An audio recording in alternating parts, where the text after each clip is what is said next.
You're listening to Brayzen Bookworm's Unrighteous Reading Rebellion, a reformed book snob's journey and musings through all things romance. Some language may not be safe for all ears. Frequent use of sarcasm may occur.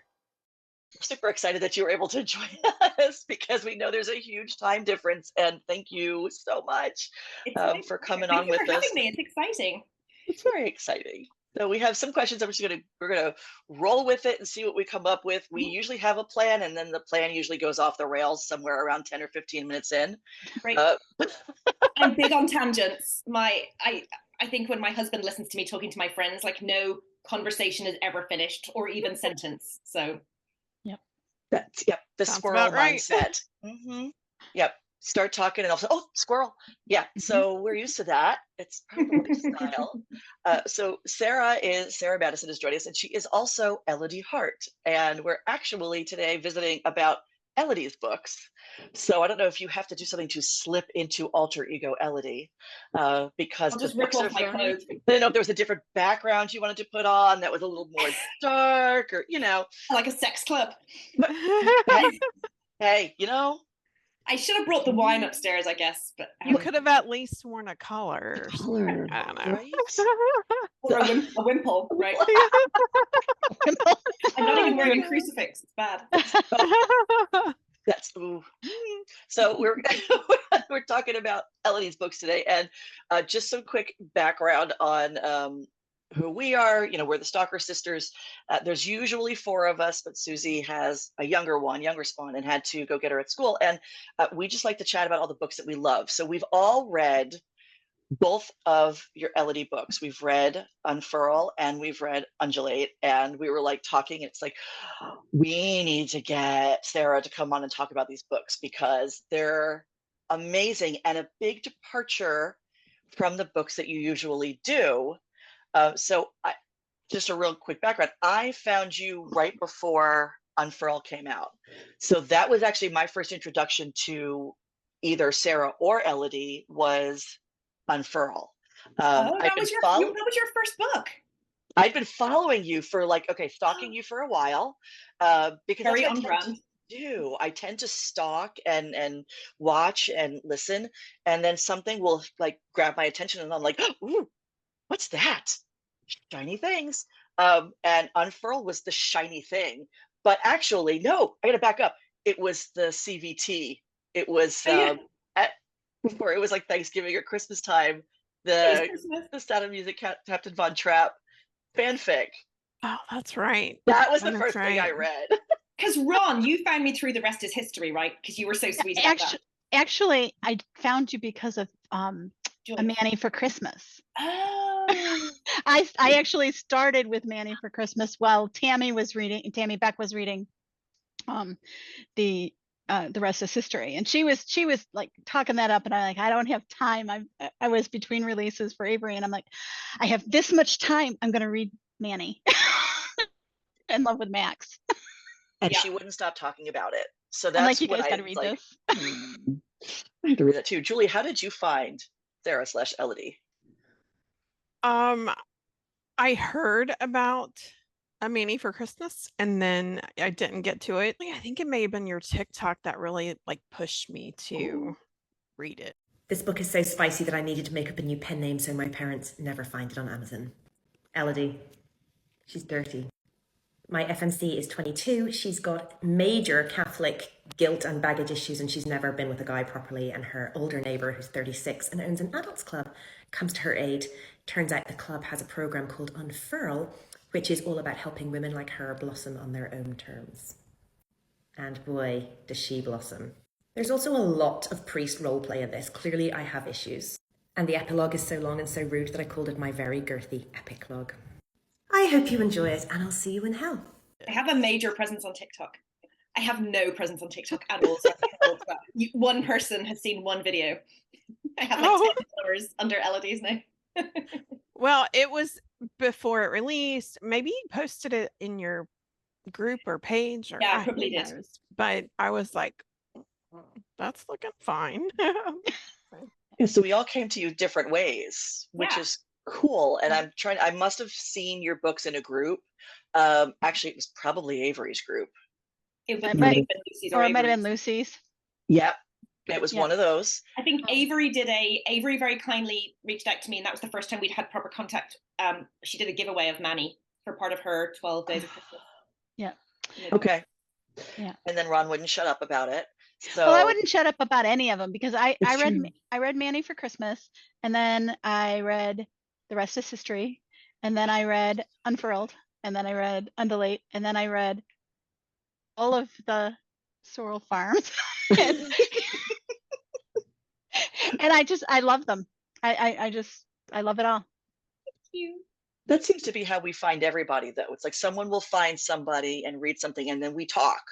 And we're big enablers of It's the best. You have it's to the best read way. this. As like a reader and an author, it's the best. So thank you. I don't know what the order was. Usually there's in this case, I'm pretty sure it was Ron. And then we just kind of dominoed from there. So thank you, Ron. Thank you, Ron. Oh, thank also you. think with me, the premise of Unfurl was pretty important to me growing up in a very conservative Christian home. So I felt it. I needed to read it. So Julie will put a really pretty picture up because it's hard to see it because of my light, but she's got magic and she'll put up a beautiful picture of this amazing book. And I have to admit, when I read it as an arc, and it was, I don't want to call it a quick read. It's just I couldn't stop reading it. So when I got the paper book, it was a lot thicker than I thought it was because I read it so fast because I didn't want to stop reading it. So I was like, oh, this is girthier than I remember. Happy to oblige. I like them girthy, so I was excited They get about that. thicker and spicier in a straight line. If you start at Food for Thought and end up at Undulate, it literally goes in a straight line of like length, stroke, girth, and spice. It's quite a linear relationship. So what do you attribute that to? Because that's a good question. What do you attribute the fact that your books are getting girthier to? I don't know about the girthier thing. It's weird. I've always had an obsession with pace. The first few books I wrote, I probably, like Parents and Teachers, for example, I didn't let a chapter go over 1,500 words. It's a multiple POV. It was like, and I wanted it to be like page turner. And I remember being really conscious of that when I was crafting it. And then I think I've just relaxed into it more maybe. And weirdly, I think I used to spend a lot of time on the descriptions of places and world building, which I did a lot of in Sorrel Farm and a lot of in Parents and Teachers, because I was writing that series when when we were in lockdown. So it was me sating myself on all the places I couldn't go in London, all the most glamorous places. But I think I've just found a cadence. I don't know. My books tend to be around 45 chapters of 50 chapters of 2,000 word chapters. So it just kind of ends up being close to 100,000. The past few have been, so I think The Rest is History, Unfurl, and Undulate, they've all been kind of close to 100,000. So it's just, it's just gone that way. And I was talking to a friend about it today. It's like, I keep saying, oh, I'm 60% through this book because I've written 60,000 words. And I don't know why I know I'm 60% through. I actually have no idea where I am in the book. But for some reason, it's like self-fulfilling, like you have an idea where the end is and where you have to wrap it up by. And I'm always conscious of, it's tempting sometimes to be self-indulgent and just, write more, but you have to try and, I guess, make sure that the chapters serve the story or the relationship or the characters. No, that's so true. Pace is really important, and every author creates it differently. So, some authors they create the pace through the action, through the sequences, and, it's continuous motion. And then some, it's like this really amazing ebb and flow. And last time we had Amanda Johnson on, and her novels pace completely differently because of the language and the interactions and the relationships pace completely differently, but there's still a beautiful flow. Because there's nothing worse to me than getting into a book and really into it, and all of a sudden it's like, can we speed it up? Because I'm big on pace also. As long as it holds my attention, then I'm good. But so the only ones I've read so far, other than the CVT fan fiction, is Undulate, Unfurl, and The Rest is History. And all three of those like flew. Like when I reached the end, I was like, wait, okay. I read all of that in this because I didn't want to stop reading them. So those were my late night, oh crap, it's 3 a.m. I have to go to sleep because whether I want to be up at 6 a.m. or not, my brain will be. And I had trouble putting them down. So well done on the pacing, because that's. Thank you. That's really nice to know. Thank you. So on that same note, are you a plotter? Not anymore, really. I used to be. So Food for Thought, which was my first one, where I didn't really know what I was doing, and I thought I was writing women's fiction until I introduced Angus, and then I was like, holy crap, I am not writing women's fiction. That one was very heavily plotted using a plotting technique I now cannot remember the name of. And it was it was like a 22-step plot or something. And then I came across, and I didn't know what I was doing from a romance, because I wasn't a romance reader. I was like a chick lit reader, and I didn't know that romance had rules. So I broke all the rules. Like Parents and Teachers broke all the rules. It's multi-POV, it's third person, it's past tense, there's cheating, like all these things I didn't know I wasn't supposed to do. But then I came across Gwen Hayes, and I guess that changed everything. And so her Romancing the Beat is such a great framework. And I think you always have to be careful not to do painting by numbers, but at the same time, I really believe that romance readers in particular have a very clear idea in their head of where a story is supposed to go and where the beats are supposed to be. So that's a kind of long answer to, now I don't plot at all. I know that they're going to end up together. I normally plan it around 1 or 2 scenes. I use Scrivener, and I just start putting titles of chapters in as I go. And I kind of wing it. Normally there are scenes in my head that I build the entire book around. And for the book I'm writing at the moment, there's a scene where she shows him her boobs, and I was like, all I know about this book is that she's going to show him her boobs at some point, and then everything else is built around that. I mean, a literary cornerstone, if you like. Unfurl was more of an idea, and actually, weirdly, with Unfurl. Sorry, what I'm going to say is I'm now becoming more of a discovery writer. And that is a wonderful and scary thing. And I find it like the most amazing part of the process. Like for me, it's proof that this doesn't actually come from me. It's like I'm taking steps and I'm just trusting the process. And you have to go through it and write it to know the characters well enough to go, oh my God, of course that's what his issue is. Or of course that's what's got to happen. So with Unfurl, one of the, my choice was, do I make my breakup point her dad? Or the other obvious thing is a misunderstanding, right? She thinks a sex club owner is never going to be interested in boring old me. And he thinks this amazing young woman on the cusp of her awakening is never going to be interested in settling down. And that just felt, I really don't like misunderstandings. And I really loved the idea of Rafe being all in and stepping up. And I also, we can talk about this, but that book is very close to my heart too, Julie. And I kind of had to write that book. And I've had to go through some stuff in my life. And for me, if she didn't have that conversation with her father, I'd failed, because she would still just be pussyfooting around the issue. And so she had to have her conversation with her dad. And Maddie had to have her Brene Brown moment where she brought up boundaries, and she taught this poor woman who has never been taught what a healthy boundary is, how to put them in place. And so that was kind of how the book came together, but I didn't know it was going to come together like that until probably maybe, I don't know, 40-50% of the way through. God, I love that so much. There's so much there that I love. So the other sisters know I am not an angsty reader. I am not a fan of the third act breakup. I will read books like that. I do. I edit books like that all the time, and I read books like that all the time. But reading through a book where I kept thinking, oh crap, they're going to have a misunderstanding, and I'm going to be angry with both of them, and then we're going to have to all 3 make up with each other, and then it wasn't.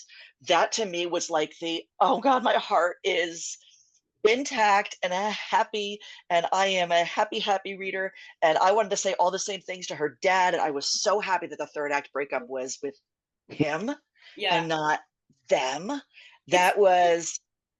It really, to me, also gave it a whole other level of the trust that they were building in each other. And it elevated that whole trust factor to, look, they trust each other enough to talk to each other. What a novel concept. So that to me was, I think it's hard because readers say they don't like the third act breakup, but is that true? Nobody likes reading through it, but will they be happy with the ending if you haven't given them something to work for? And it's hard because I hate conflict, and I hate writing conflict. Manny was the first book I did without a third act breakup. They had a wobble and he had to prove himself, and the final quarter of the book was him proving himself, and I loved that. The Rest is History had a third act breakup. Yes. Because it was really fun to write that, because I think in my mind the best kind of breakup where someone gets their just desserts is Things We Never Got Over by Lucy Score, and like she makes Locke suffer so much because he's such a dick, and it's so satisfying. So I think you can only do it if it's like incredibly satisfying for the reader, and this person needs to get a good kick rather than for the sake of it. Yep. And then I also think with Undulate and Unfurl, I'm sorry, Michelle, that because they were both pretty angsty the whole way through, and the characters had a lot going on, like there was no way I was giving Zach and Maddie a breakup. I felt like it needed to be it's like a consolidation is your other option. And for me, for both stories, that felt like the right thing to do rather than just messing it up for ridiculous reasons. Yes. And that's okay. So I'm going to back up a little bit. That's for me, for The Rest is History, that had to happen. It's when I think what hurts me more is when it's artificially created through a misunderstanding that doesn't have to happen. Yeah. There's a difference between the third act breakup because someone has to figure their shit out. Yeah. And the third act breakup because, oh my God, I saw him in a restaurant with someone and he was talking to someone else and I didn't even have enough guts to ask him who she was. And oh my God, it was his sister. That's like, come on, can we please have characters who talk to each other? So for The Rest is History, that they needed that. He needed that. Yeah. He needed that. So it worked. I really enjoyed that. It's fun. Me too. All right, so we have quotes because one of the things we love to do is pull out our favorite quotes from books. Because for one, I think for us, I like going through, when I read an arc, it doesn't have, like, I highlight my quotes, but it never shows like the popular ones. So I have this thing about 6 months after a book comes out, I go and grab it from Kindle Unlimited and I look for the popular quotes to see if the ones that I highlighted when I was arc reading. I did that the other day with Unfurl because there's enough data on it now. It's so fun doing it. You're like, oh, I'm so happy these people loved the bit that I love. Right. So I love to do that. So we like to pull out quotes. So it's like, oh, I love that one too. And sometimes we pull the same quotes, which always makes me happy because it's like, oh, I love that one too. And I know Susie had put hers in, so we'll get hers also. But Julie, I'm going to have you start with yours. Okay, so I think because I went into this book almost cathartically, like I was using it that way, but so much of it is still there. It's like my conscious brain wants to know what all the fuss is about, feels angry about having missed out on so much even, but my subconscious is still carrying around all the weight and guilt. And I catch myself making assumptions sometimes without even having been aware of making them, like sex should be an act of love, or it should be with a faithful partner, or that wanting anything outside of that is dirty, wrong, or I'm diminishing myself slightly by even considering something like this place. So I feel like that is like, even as far away as I am from where I was, that still goes to your head, that you still have those guilty thoughts. And am I doing this wrong? Or should I be doing this? Or whatever. So that's my Unfurl quote. So Undulate, let's see, I wrote a couple down, but then I highlighted the one I wanted to choose. But sometimes, like right now, when they're being tossed around on terrifyingly stormy sea of grief, they need to know there's a captain at the helm who can steer them into less troubled waters. I don't have any grief like that at this point in time in my life, thankfully, but wow, that was beautiful. It really was beautiful. And then I wrote another quote, or highlighted another quote. At first, I might have been trying to find oblivion through you, to be honest. It was so fucking tempting to just lose myself in you. But lately, I feel more found than lost. And that just, man, I love Zach. He and Shirley are my favorite. C's, I think. They're the hardest ones for me to walk away from. Yeah. Those are my two. I had so I shared with all of you that I lost a friend while I was writing Undulate, but also one of my very, very good girlfriends, her husband took his own life right before lockdown, and she's got 2 kids who are my kids' age, and she has been to hell and back. And so a lot of what I was writing was kind of thinking about how I know she's, and suicide's a whole other ballgame, but the stuff that she just has to deal with on a daily basis, and that thing of you really can't, and she's very open with her kids, but at the same time you have to be the captain of the ship. Like you cannot have the captain of the ship going, oh my god, I have no idea where we're going or how to avoid this iceberg. Like they have to kind of know you've got it, even if they see you sharing your grief. And so for me, that played into a lot of what, and she will not cross the road without a pedestrian crossing unless it's green. She will, she has all these things because she's the last person standing between her kids having a parent and not. And so yeah, a lot of that over the past few years I think fed into how I perceived Zach. And it makes him so much deeper of a character, right? And it's not even the best characters. The deepest characters for me are the ones that you can look at and you can fill in the blanks without having it shoved in your face, just by the little things they do, how they act, the things that they say. I highlighted that same quote as Julie did, and then the next line of, they need to know the captain's not too busy losing the fucking plot to be able to navigate, is so, it's a realization, it's a recognition of, I know I'm falling apart, but the people around me need to have the faith in me that I can still steer through the things that are happening. So I have to keep my shit together somehow. Because like you said, it's the recognition and the realization of I'm all that's left between them and nothing. Orphan. And they've already had their faith in adults' immortality and flawlessness completely like blown to pieces. Right. So it's so much harder. Yeah. Oh God. He was such a deep character, and Maddie to me was the perfect element for him, the balance, because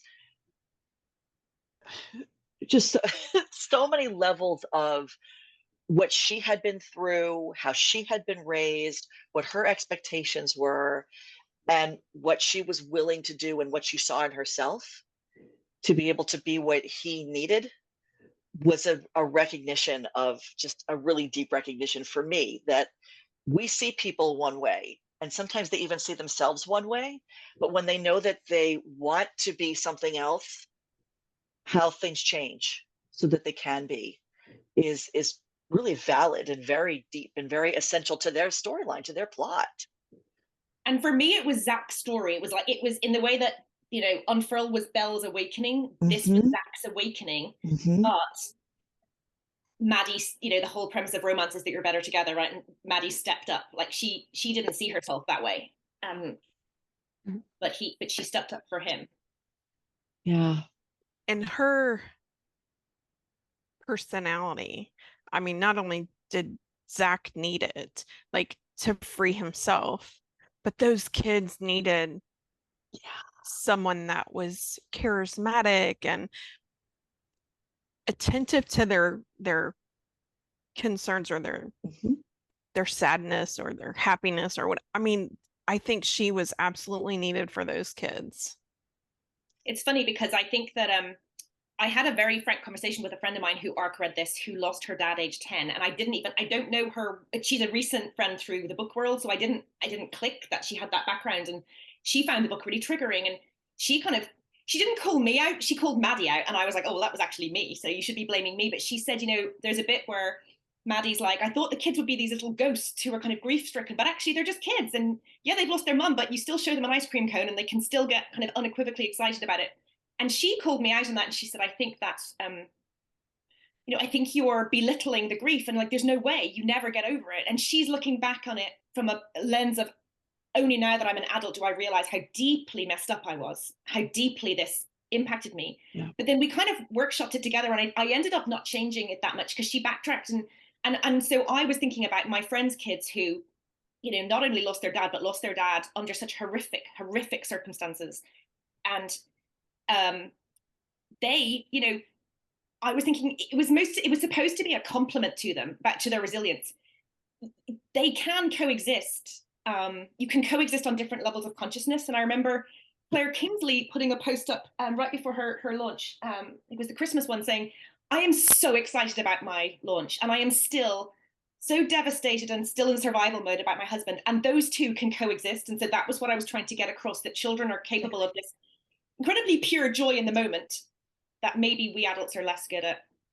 Exactly. When I was, I don't know, I can't even remember. My aunt passed in a horrible accident, and she had two sons that were just a little bit younger than I was. And she passed the Thursday before the weekend Halloween. And my mom went and got my cousins, and we all went trick-or-treating, and we all had a good time, and they all were sad, and we still did the kid thing. So when I read that, yes. In the midst of all of this, there has to be some continuum that says the joy is still okay. Yeah. That even as bad as the sorrow is, that you teach your children that joy is still okay, and that person who's no longer there in their daily life would absolutely want them to still do all the kid things and do all the joy things that they would do if they weren't in the next room, So for me, that resonated 100% accurate and certainly not disrespectful. So, and Zach's conflict is, I know that distraction is unhealthy sometimes, but sometimes it's exactly what they need, right? I know we have to work through the grief cycle and not cut it off, but we also have to find a light. And he felt like Maddie was giving them what they needed in the moment. I agree. Too. I mean, everybody grieves differently, and their time frame, not to get over it, but just how they can deal with it changes. I mean, I hate that young lady or whoever it was that spoke to you, I hate that she struggled through that. And anytime someone is triggered, it's heartbreaking. But at the same time, it's, it was Zach's kids, it was their story. And I felt like it. She doesn't seem like a mother figure. She's almost like, it's a very crude analogy, but she's almost like Maria von Trapp. It's like the young, cool one comes in, and quite frankly, if I'm a bereaved kid, I can still have fun talking to her about Taylor Swift and playing with her makeup bag. Right. Or yes. Like the fun aunt. Yes. So I don't know. I felt like it was. Well, and grief is not a linear thing. No. Grief is one of these, it's the ball in the box. It's the ball in the box. Over time, the ball gets smaller. It hits the button less often, but something shakes the box and the ball's going to hit the button. And all of a sudden it's going to, my dad's been gone for 20 years and I was an adult when he passed away. And there are still things that will come up where I'm like, all right, I'm just going to go find my corner with some ice cream and maybe some whiskey, because right now the ball is sitting on the button and I can't move the box. So, but you did a really beautiful job of balancing it where life wasn't perfect for those kids either. There was still the child climbing in the bed and having nightmares, and there was still the signs. Oh my God, the signs in Undulate, that I'm getting chills right now talking about it, because I believe in those things. I'll be out for a walk and a street light will flicker and I'm like, there's my dad, or a song will come on the radio and I'm like, it's my grandfather, something will happen. The signs were one of those things where you built in this element of the rise and fall. So the other element of undulation of the cycle of grief, where it just kind of moves. And there's crests and troughs, and certain things will trigger and some things will make you really happy and some things will make you turtle. But I never felt that there was ever an element of sweeping it under the rug, diminishing it, belittling it, because everybody's going to have a different reaction, plain and simple, depending on how grief comes into your life and how you experience loss. It's going to change. But I loved how Maddie was able to come in and she kind of pulled her light pulled them towards her. So and that was an analogy I worked a lot. Yes. but it was the easiest way to explain, just that levity. Right. Yes. And it was beautiful because she didn't have that background. No. Her background was so completely different from his and from the kids that it really allowed her to bring in a very different element of how people perceive life, and how people go strong through enough. it. That time when he came crawling in the next morning after that nightmare, and she was like, "I've got you. Like, you don't have. This is not a quid pro quo situation. Like, I'm fine. Let me take this. Let me bear this with you." God, I love that. Ron, you had some really good quotes. Oh, go ahead. Well, I did. I'm gonna do Susie's because hers are short. Mine's short. Well, my first one is short. Susie's is, his reactions are not your responsibility, and it's not your job to pick up the pieces. That's one of the popular quotes on the quotes on the Kindle. Yep. The other is, and I knew that this was going to be one of her favorites because it's one of mine too. 4 mouths on your body are better than 1. 8 hands are better than 2. Yes. So just mine. Mine. That was also one of the Kindle quotes. Yeah, I love mine comes and I could have quoted the entire scene because I adored it. When Rafe and Belle's dad are fighting, and they're on their way out, and he says, "We're going." He tells Daddy, "When you're cooled the fuck off and you're ready to apologize for your despicable words, maybe she'll listen. Maybe, if you're." And I thought, every little girl wants somebody to say that to somebody who's been mean to them. I wanted somebody to say that to somebody who is mean to me, and I thought, that's perfect. Yep.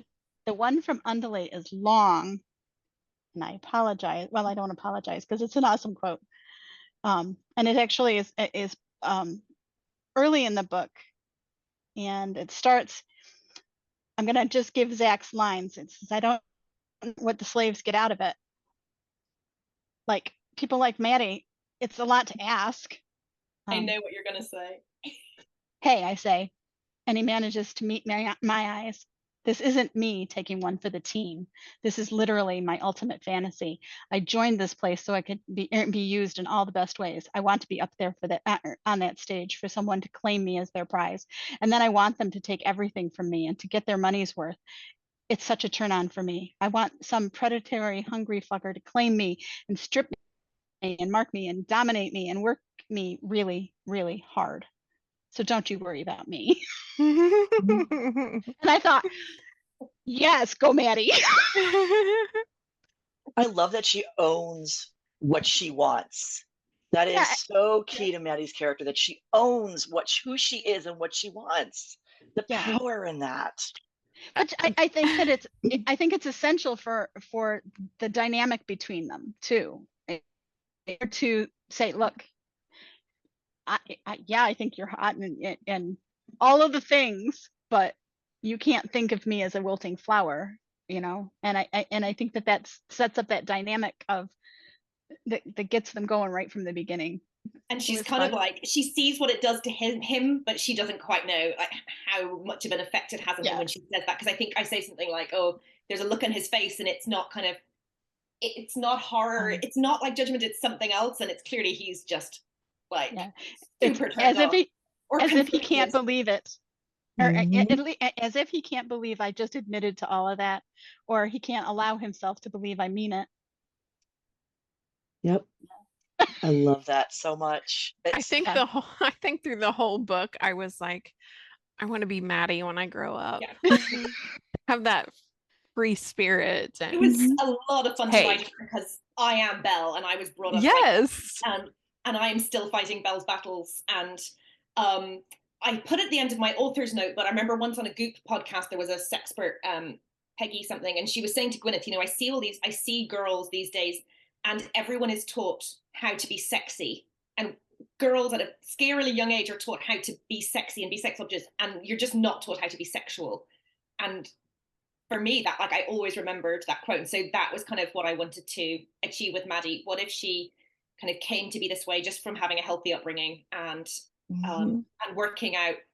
It comes down to there are it's the same theme as the previous book, but it's about taking ownership of your whole belief system and your body and everything else, and no exceptions.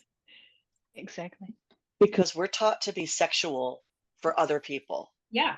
And we're taught to be sexy for other people. And sexual is a personal thing. Like when you learn how to be your own person, that's learning how to be sexually comfortable.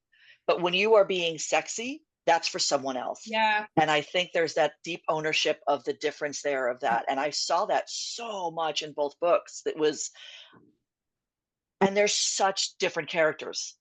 That's to me the greatest thing with both of these books is how Belle and Maddie are such different characters, and they show these two different sides, but ultimately they both want very similar things. And how two people who are so vastly different, I mean, they're best friends and they're so different, and they want the same things. They want that control of themselves, and they want investment in themselves, and they want to learn how to be independent, but they reach it such different ways. I kind of think it gives hope to people who were like, that'll never happen to me. I think that I think those themes resonate though, and I think that readers who wouldn't admit necessarily to having, like if you said, hey, gee, what do you think, that they wouldn't necessarily admit that was part of their own journey to come to that place of being comfortable in their own skin. But at the same time, because you've put it in a world that seems so outlandish for some people, not for me, because I'm like, I am who I am, but yeah. Someday we'll talk about all of the reasons. I have a lot of questions for you, Ron. Not online.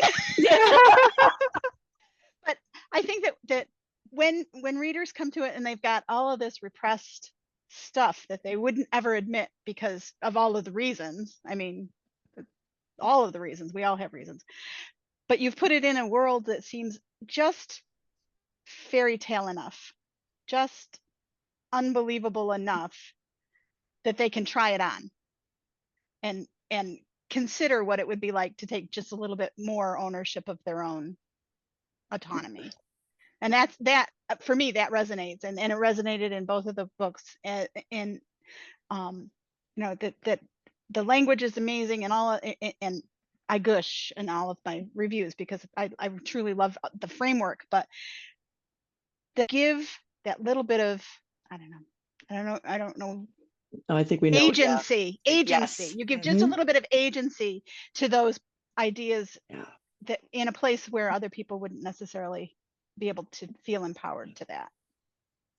I had two quotes from Unfurl that keep resonating with me, and it goes towards this topic. And the first one is, there's nothing an innocent craves more than the assurance of being in safe hands. Not capable hands, safe hands. Because that is a very different thing. Somebody can be very capable and make you feel very unsafe. And that concept of being safe as you explore and you unfurl is so key. And the other one was, why should we not attempt to uncover a greater meaning in life than the one we have been served up to us by polite society? I think she found that through Rafe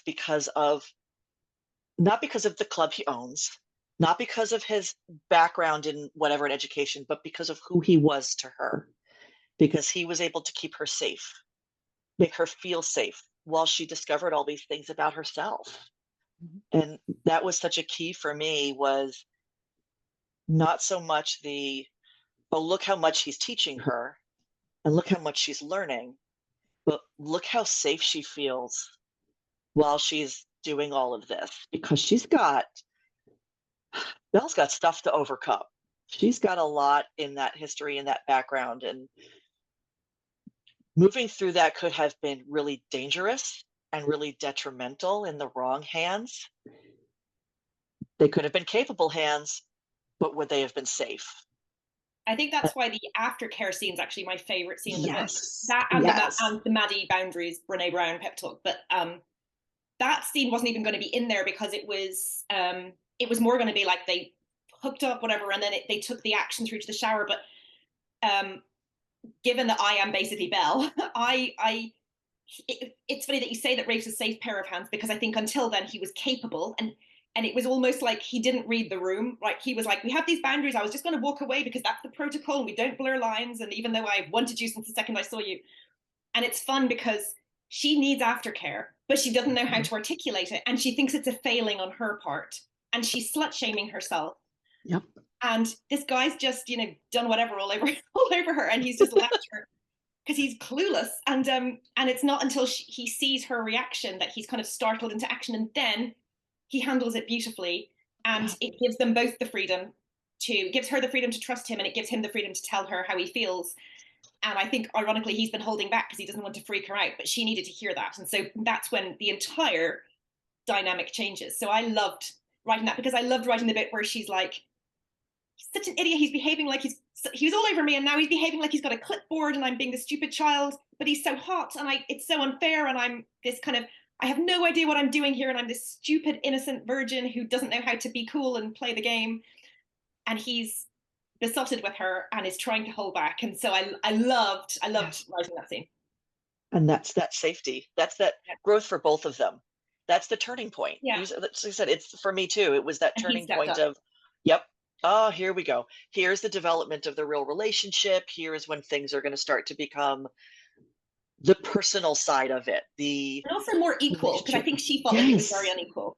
He was the one who got to bugger off afterwards and go and do God knows what with whoever in the club, and she just felt very like ring fenced, I think. Yeah, it was a great scene. I do love that scene. More of a relationship. And then the one I had from Undulate, I just lost on my screen. Hold on. There it is.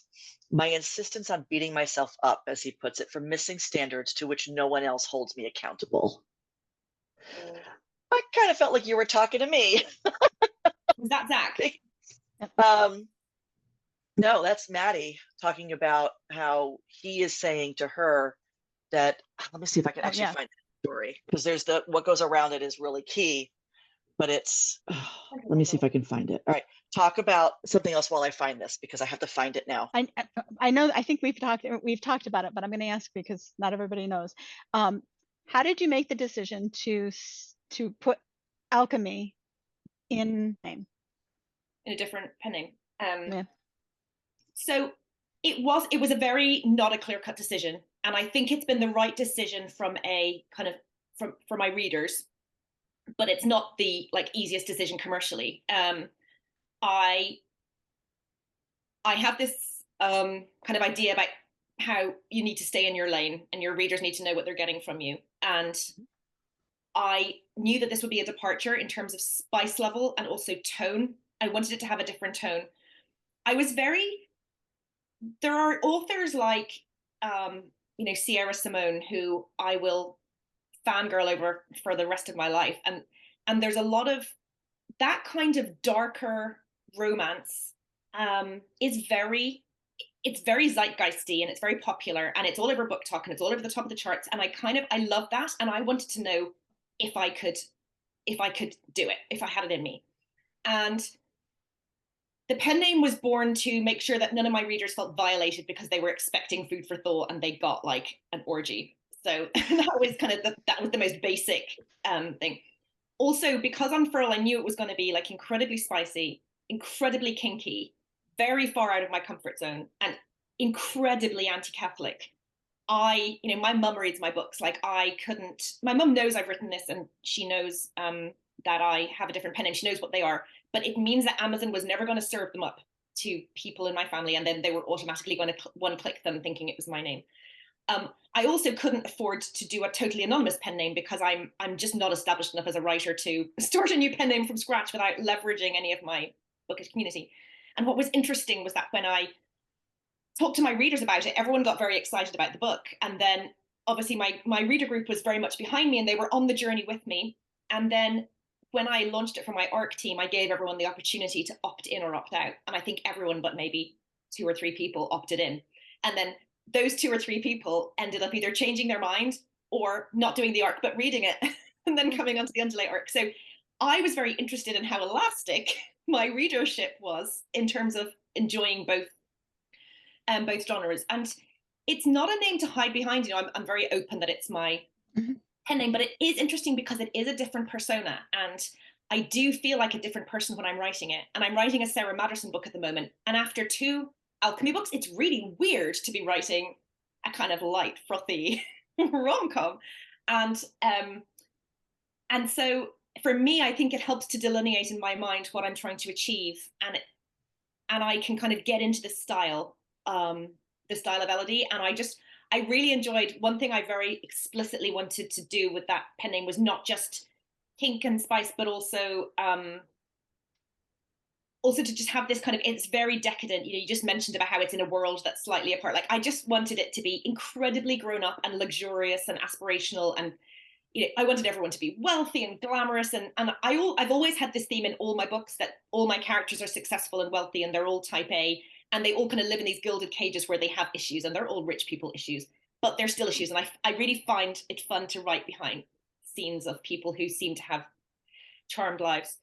So yeah, for me, I really enjoyed writing it. I don't think I expected each book to go as far as they did in terms of the spice or the angst, but they kind of took on lives of their own. And I'm kind of merging a few of your questions together, but one thing I just loved about writing the books was, normally with my books, I'm trying to calibrate and make sure I've achieved the right tone. And with these guys, I was just like, you know, I'm going to hell, I'm going to hell, I'm going to hell. But it was so much fun to just write the most like the epilogue of Unfurl. You know, I don't know where the hell that came from, the 6 priests and a bishop. Like, I'm still shocked by myself, but it was so much fun. And I'm not sure I would have necessarily felt comfortable doing that under my own name. So there's a very tenuous kind of shield I think it provides, or it provides me with the opportunity to get out of myself and get into another mindset. So what's your favorite scene of Unfurl and Undulate? So with Unfurl, it's the aftercare scene after the kind of kinky priest scene where she's with him and Cal. And then I also loved the kind of, I loved the aftermath of her dad. One of the questions I ask myself as an author, and I stole this from, I think, K.M. Weiland or someone, is, what are the 10 worst, you know, what are the worst things that could happen to this character? And for me, the worst thing that could have happened to Belle was that her dad walked in on them, like, in the middle of having sex, but I wasn't going to do that to them. But the worst thing is that her dad walks in and, you know, Rafe butt naked. And a tea towel. Yeah, a tea towel. That was so great.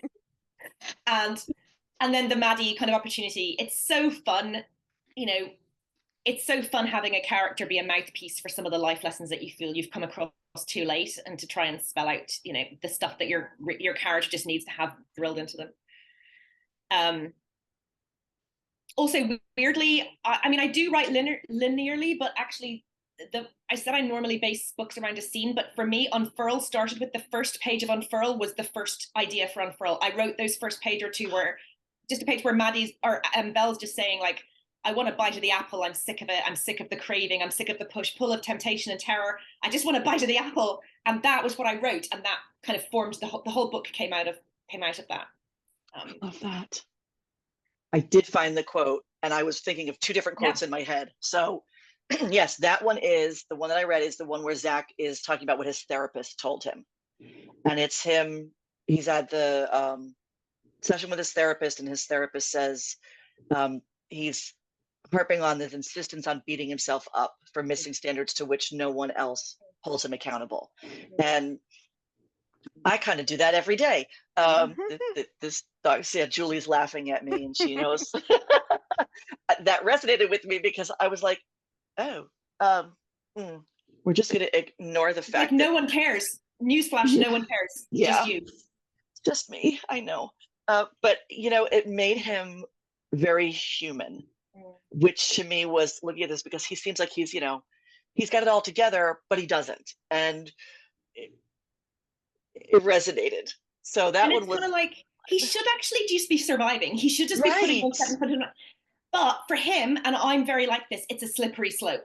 It's like suddenly, in his eyes, suddenly he's going to be turning around, watching daytime, he's lying in a darkened room while his kids eat out of cereal boxes. Like, that's for him. If he doesn't hold everything together like this, it's all just gonna. Yep. And I can resonate with that. And if people see him falling apart, then their opinion of him will change, and people might not ask him to, he's supposed to be the financial center of this business, and if he can't even keep his shit together to buy groceries, then what are they going to think of him with? So there's these levels of him losing his shit and then realizing, oh, okay, yeah, maybe I am doing that to myself. And it dovetailed at the end with the scene with the one I was thinking of originally was Maddie, when his Zach's wife, who's passed away's best friend, they're at the Frances. party. Oh. Thank you. Right. Yes. And she has this moment of, am I trying to hold myself to the standards they're trying to place on me? Because that's not who I am. And I have to be strong for who I am and understand that Zach knows that this is me, and recognizing that element of, he loves me and he's with me for who I am, not for who someone else wants me to see me as, to fit into his little box. That was really resonant, because how many times do we try to fit ourselves into a space that we know we belong in, but we think we need to belong in a different way? Yeah. And it was really relevant to see that, because that to me is in the novel where everything falls apart and she runs from the house in tears because she'll never be good enough. And I loved seeing Maddie say, wait a minute, what the hell? And then give Frances exactly what Frances needed, which I do like that line. Yeah, I mean, it was beautiful. So I was like, yay, go you. So that made me feel better. She wasn't unscathed. She went off and she puked, and then she started acting out and going, right, if he likes me because I'm he thinks of me as this like little sex kitten, then I'm going to show him sex kitten, and I'm just going to ham it up. So that was her kind of acting out, and he just was not having any of it. Exactly. And that was that conversation where it was like, that was as near as we got to the 3/4 breakup, because I wasn't going to do that to him. But then they talked. Oh my gosh. Well, they did other things too. But because this is, I think I said it in the Unfurl review, and I think Ron did also, it skirts the edges of erotica. Please don't say that to Amazon. And I know, but that's what it's like. It's right on the edges of that, but it's not. And if people who read, because I know I read erotica, Ron reads erotica. I don't, Julie, you I pretty much read anything. Right. So, but there is a difference, and it's not erotica, but it has those beautiful elements of ownership and the thrill and the stepping out of the box that go with a lot of that. I have my review pulled up. So what I said about that, just so that I can clarify, was Underlay is a bold, sensual, sexual journey taken on the rails of deep emotions. And it's those deep emotions that anchor it firmly in the realm of romance rather than that of erotica. Mm-hmm. Yep. And I think you called Unfurl cozy porn. Yeah, great name. I did say that it was cozy porn. Fantastic. I'll take that. I saw that and I went, oh, I think, yeah.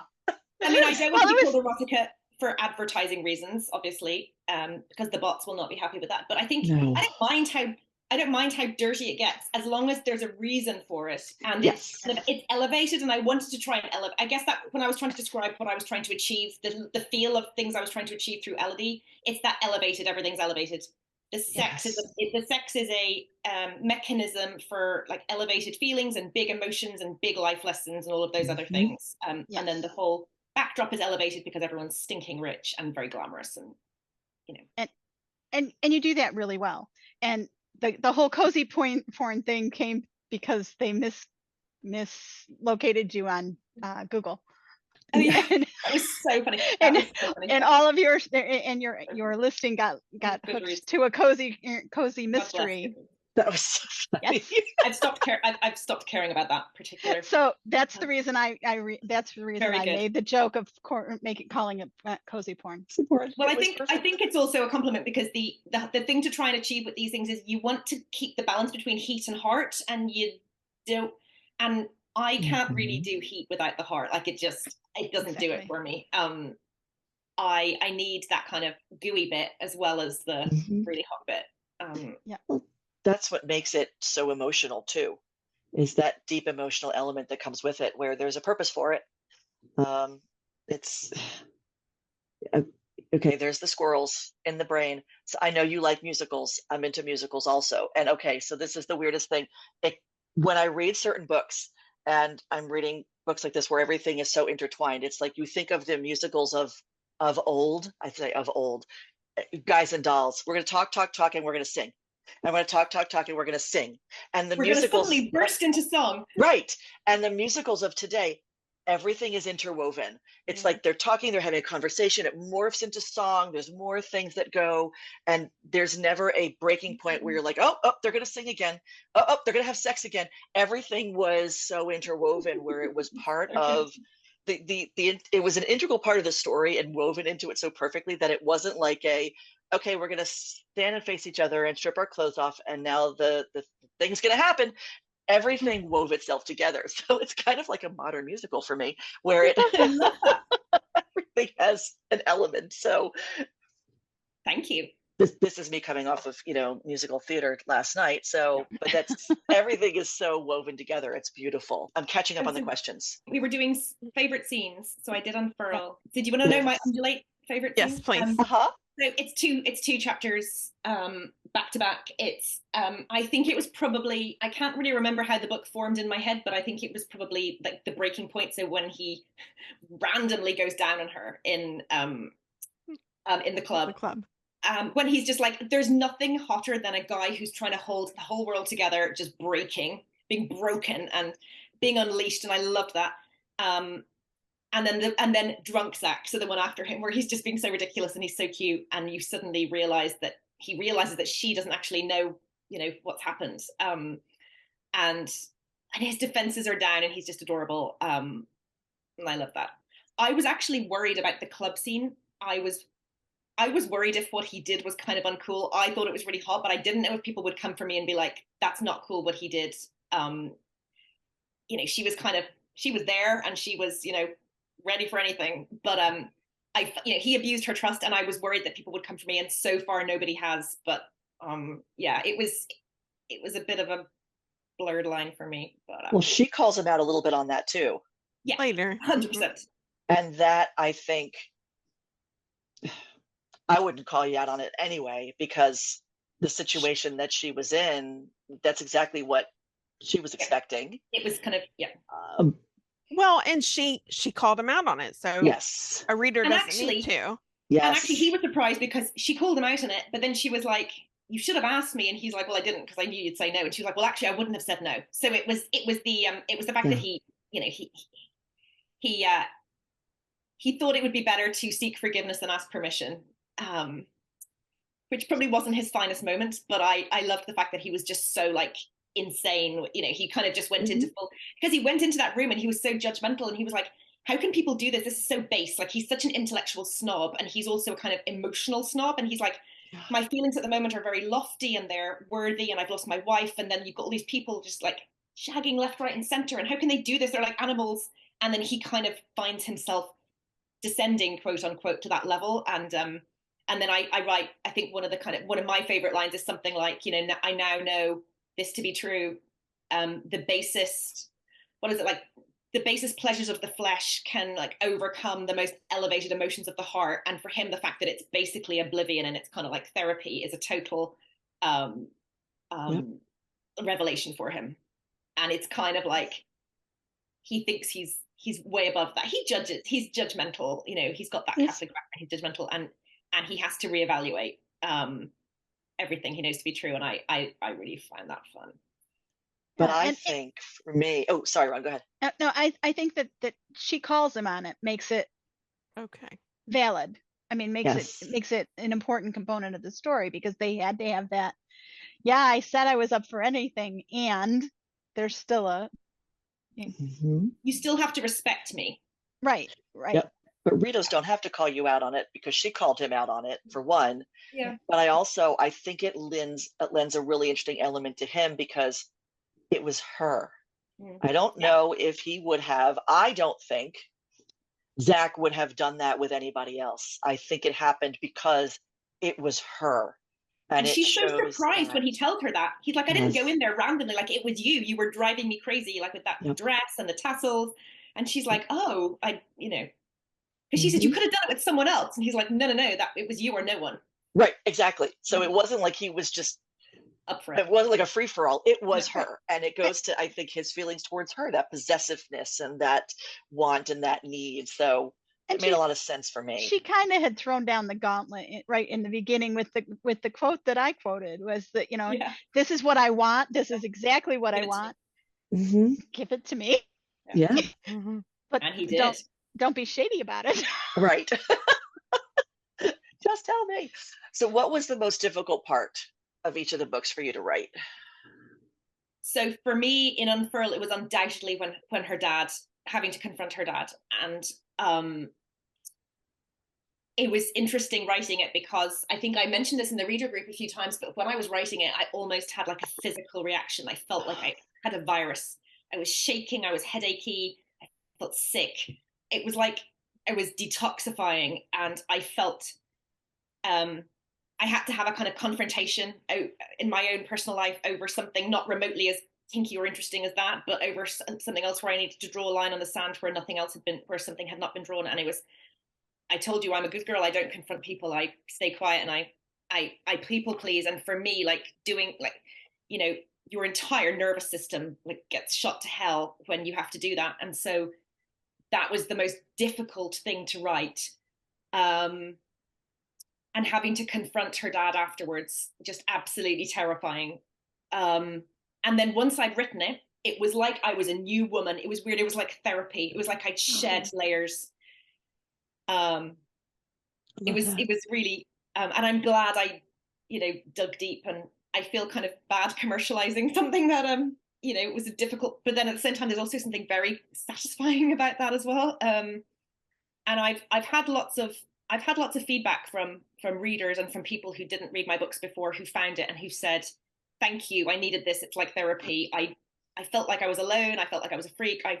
A lot of people have kind of come out of the woodwork and said this, and it just makes me really pissed off that so many of us have had this shared experience. But I'm really glad I wrote it, and I don't think it would have had the same impact if I hadn't done the work. It was really hard. That was the hardest I've ever had to dig for a book.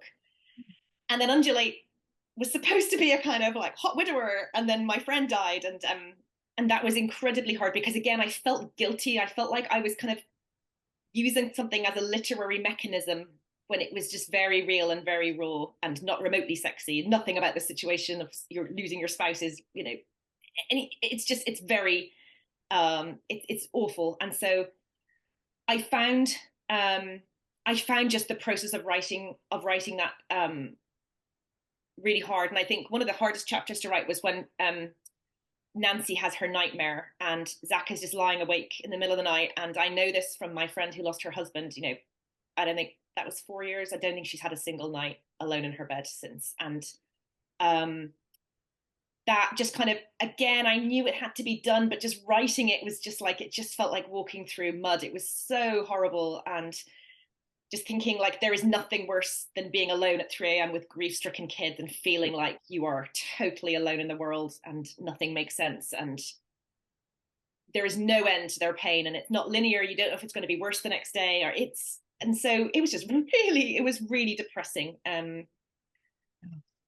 So yeah, that was hard. That was hard too. But I loved, out of that came like the message of the book is that there is hope for everyone and that death is not the end. And I believe in signs too. And I think, I've told all of you guys this, but the bit at the end where the girls football team sing the Backstreet Boys, that is exactly what happened a week after my friend passed, on the walk home from school. So it's fun to write about these kind of full circle moments in life. But again, I don't know what that book would have been if I hadn't lost Fee, I think it would have maybe it would have dug slightly less deep, and it would have had maybe slightly less, I don't know, heart. I don't know. So I'm grateful that it kind of, again, out of the rawness came something. But yeah, it was emotionally draining. But it When made you- it, but yeah. it made the book real. Yes. Yeah. Those I- pieces were real. You felt Mhm. it Yeah. as a reader.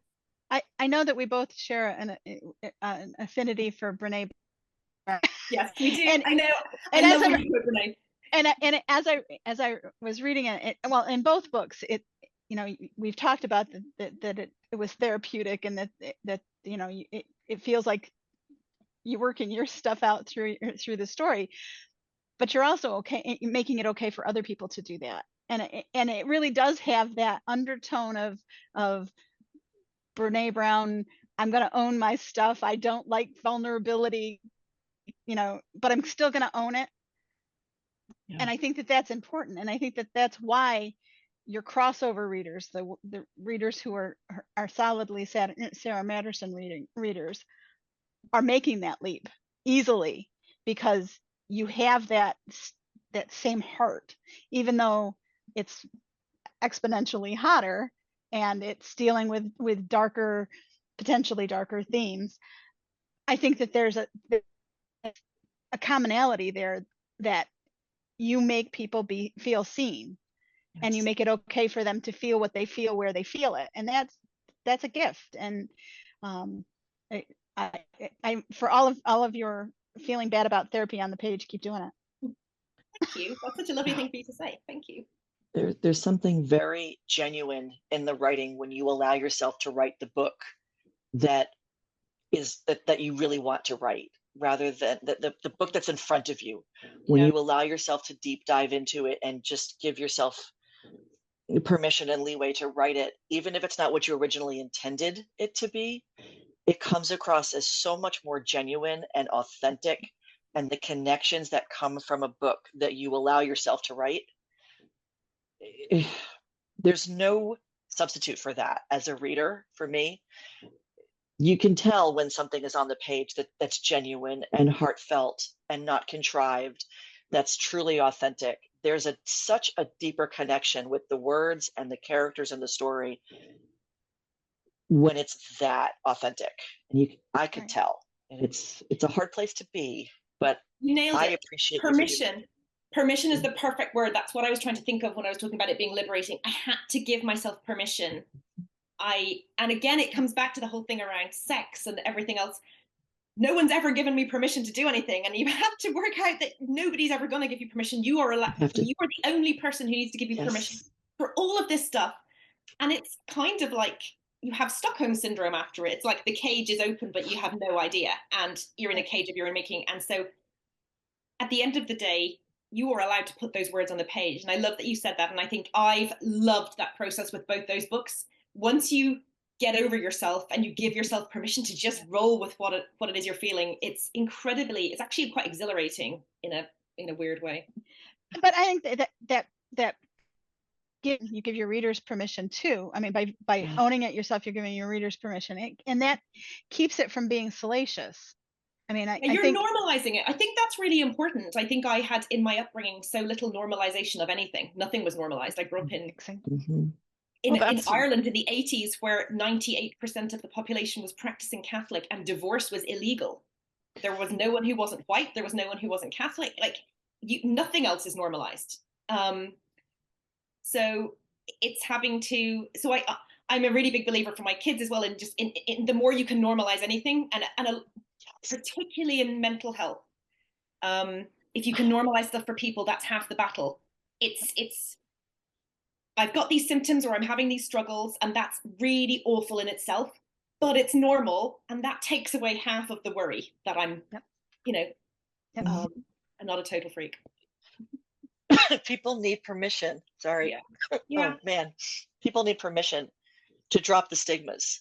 Yeah. And it's hard to drop a stigma if it's all you ever see. But the minute you see other people embracing something as being normal, that's when you can kind of let go of that. And I think you did a phenomenal job of giving people permission to drop the stigma, giving people permission to embrace things that they've always felt but were always told were wrong, that needed to be hidden.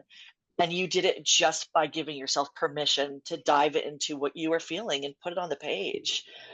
That's huge.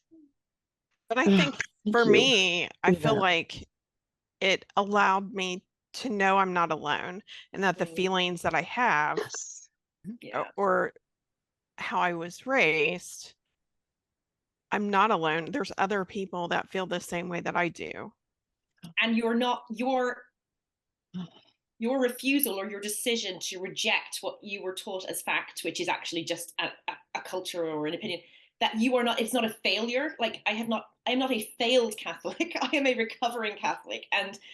And it feels like failure because if you're only served up one worldview and it's opt in or opt out, and you don't even know you're not allowed to opt in, and I opted out of my beliefs long before I gave myself permission to opt out or knew it was okay. So it felt like it was a lapse. You know, the words lapse. You're a lapsed Catholic. You couldn't hack it. You didn't have the faith, or you didn't have the, you know, the spine. Instead of, hey, there's so many belief systems out there, and here's one slightly random and over-engineered one.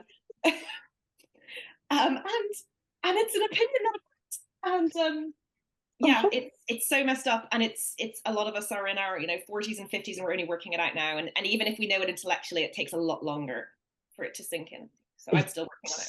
So And it's always in that subconscious, like, and it. Yeah, that's what Belle said, right? It's always in your subconscious. You might know it intellectually, but you're still gonna slut shame yourself or judge other people.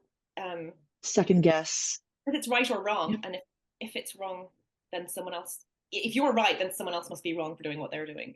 Yes. It's so us and them. It's like a full. What's it called? Is it a false binary? Is that the phrase? It's like yeah. It's not actually a binary situation, but you make it into one. You do, because there's right and wrong. We've always been taught right and wrong. There's no us and them. Right. There's no gray. There's no in between space. And I love that so many of us are finally finding that in between space, but there's still so much pull from both sides, and it's giving yourself, again, that permission to be in that gray space, but also knowing that there's going to be times when you're going to be dragged one way or the other, and that it's okay too, because we're still recovering forever. And it's okay to change your mind. It's okay to, yes, it's kind of fluid. Like you get told for years that eggs are bad for you, and then you realize eggs are actually good for you. It's okay to change your mind. It's not weakness. It's not being fickle. Right. You move with the times, and you read new information, and you make your decisions based on that. When we have new information, we can make different decisions. When we know better, we do better. When we have a full picture of something, if you're always given 5 colors to paint with, that's all you know. And then somebody gives you this palette of 80 colors, and you're like, holy crap, there's like 30 shades of blue. So, it gives you a different view of how you can create things around you when you're given more to work with. So I love that. Right, we are like okay, it's like 2:20. So we have like 2 more questions. One more question and our 10 randoms. What's next? So what's next for Elodie? And what's on the horizon? So next up is a Sara Madderson book called The Reluctant Billionaire. So I mentioned that, like with my Love in London series with parents and teachers and stuff, it was not a planned series. So I kind of, it wasn't consistent. This is going to be a consistent series. It's not all planned out. Like I don't know what all the books are going to be because I just can't work like that. But it's going to be out. The first one's going to be out in June, and it kind of subverts the billionaire trope because he is from a very poor background, and he's got a lot of issues around money. Money is to him what sex is to Belle, basically. If she was like a hooker, but had those views. So it's kind of subverted, and the FMC is fabulous, and she's like a totally kind of badass businesswoman who just embraces her fabulousness and has no issues around money, and so it's very fun. That's coming out in June, and I'm finding it weird to write because I keep going, why is this easy? Am I doing something wrong? I haven't like torn my soul out today, ripped my heart out. And then the next, I'm on a bit of a tight schedule, but the next Alchemy book is Unveil, which is Jen and Anton's story. And I'm actually pretty nervous, and I'm in that push-pull of like, this could go like badly wrong. Like I could get myself into a real dark place here with this one. And when I mean dark, I don't mean angst, I mean like kink. But it's the kind of the trope. It's my first billionaire book in this series, and I'm just kind of assuming that my readers' elasticity continues.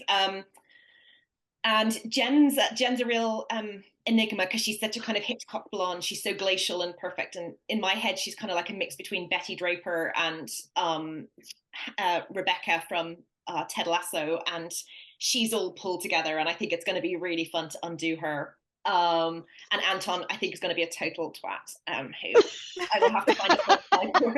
He's probably going to be the most difficult male character. I was thinking about how difficult it's going to be to write his POV, actually. So I'm excited. I'm scared but excited, but I quite like the fear. I like the fear of going into these books. And again, I've got to give myself permission to just go where it takes me. Mm-hmm. Hasn't failed you yet. Well, thank you. Trust the process. And then, and then after that, I'm writing the second. So I have 3 more books out this year. After that, it's going to be the second Elgin book, which is my new billionaire series under Sara Madderson. It's going to be the Christmas Billionaire, classy title, and I'm actually really excited to write that one. It's going to be really fun. And in my mind, the MC is actually basically Tom Ellis from Lucifer. He's going to be very suave. So that. And then I'm guessing that I will probably write Cal's book next after that in the new year. And Alchemy is not closed ended. I might write more. I definitely want to write more under Elodie. It's going to be a case of kind of how, you know, the Alchemy books are like my most successful books ever by a mile. Like, they're doing brilliantly.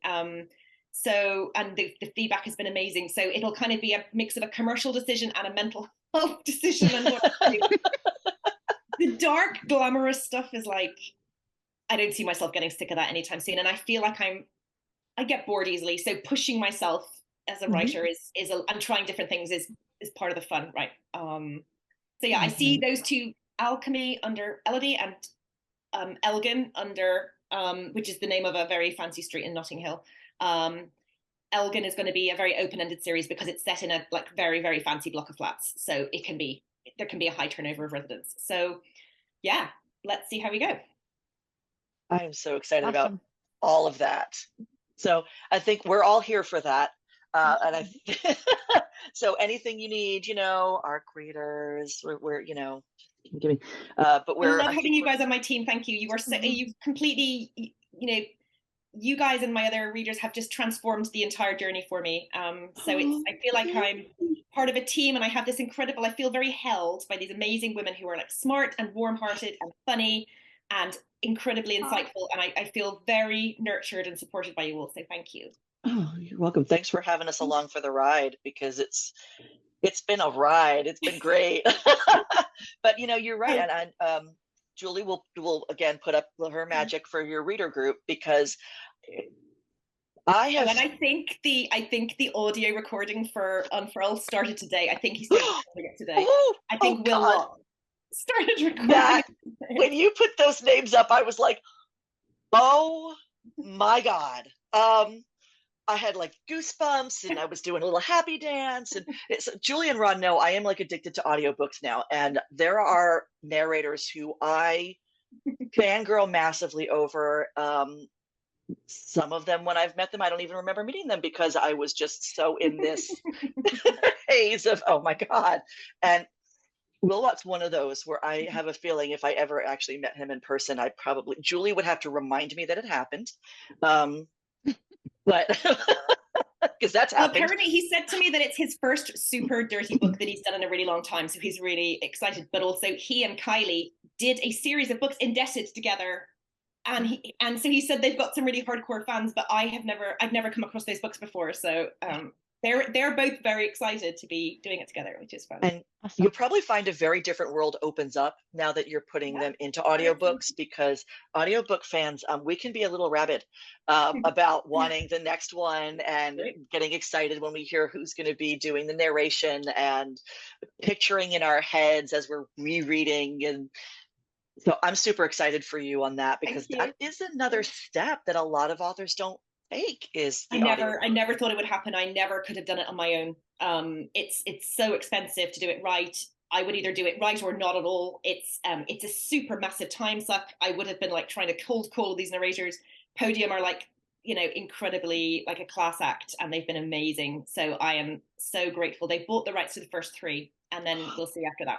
Because I didn't even know how many books I was going to write. So I love it. Well, you've got a phenomenal community surrounding you. Your reader group is fantastic. It's always very positive and welcoming and hilarious. And it's one of those that I jump on when I'm online and I'm like, ooh, let's go see what's happening in Nerds. Because there are a few reader groups that we spend a lot of time in because they just feel safe, they feel comfortable, and they bring more to the table than just, oh, I've read the book. There's a lot of nice discussion. So Julie will make sure that we link to your reader group. So look out for more nerds because we are big enablers of finding authors and guiding people in the way towards, you have to come join this group with us. You have to come join the group. So, okay, we've got a rapid fire 10 questions. Oh. Okay. I'm really bad at thinking on the spot, by the way, just so you know. These are super easy, I promise. Right. Julie's going to start and then Ron's going to finish. Go for it. Flip-flops or heels? I'm sorry, what? Flip-flops or heels? Oh, heels. Dogs or cats? Dogs. Beachfront house or mountain cabin? Beachfront. Chocolate chip cookies or oatmeal raisin? Chocolate chip. This is crazy. I don't even know why I'm asking this. Coffee or tea? Tea. Rom-com or romantic suspense? Rom-com. Read the book or watch the movie? Read. City or country? City. Mood reader or planned TBR? Mood. Kindle or paperback? Kindle. Ooh. See, that was easy. There we go. Awesome. We always like to end on that because it's like, oh, well, now I know we have in common. Yeah. So we're like, oh, I like heels too. I'll be the one standing in my heels on, the beach, my beachfront house in the south of France with my tea. They laugh at me for my sparkly stilettos, but there's a thing. It's a thing. So Sarah, thank you, Sarah/Elodie. So much fun. I loved it. For coming on with us. And anything else you want to let folks know before we log off here? I guess the Nerds, my Facebook group, is a lot of fun and it's developed a life of its own. I can't take credit for it, but the people on there are amazing and it is hilarious. And I share everything. I'm on there all the time, every day. It's really the only place I focus my time on Facebook. And I do a lot of sneak previews. I ask you guys shamelessly for advice. There's a lot of input into my books. It's very much a kind of collegiate system, I think. So would love to have you guys come and join if anyone isn't a member. Awesome. We'll make sure we link to that and to your books. We're looking forward to the next ones coming out.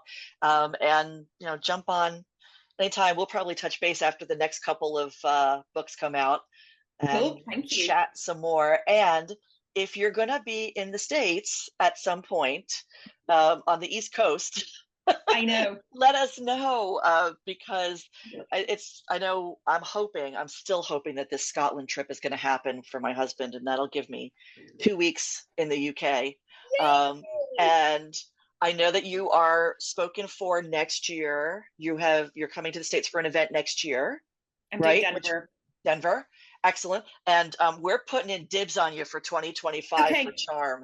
Okay. We would absolutely love to have you come to Charm. And if any of us can get to Denver next year, we might tackle hug you. Yeah. So just Charm sounds amazing. Thank you. I'd love to. Awesome. So thank you so much. Guys, thank you for your support. It was so nice chatting to you. You're welcome. Have a wonderful evening. Thanks.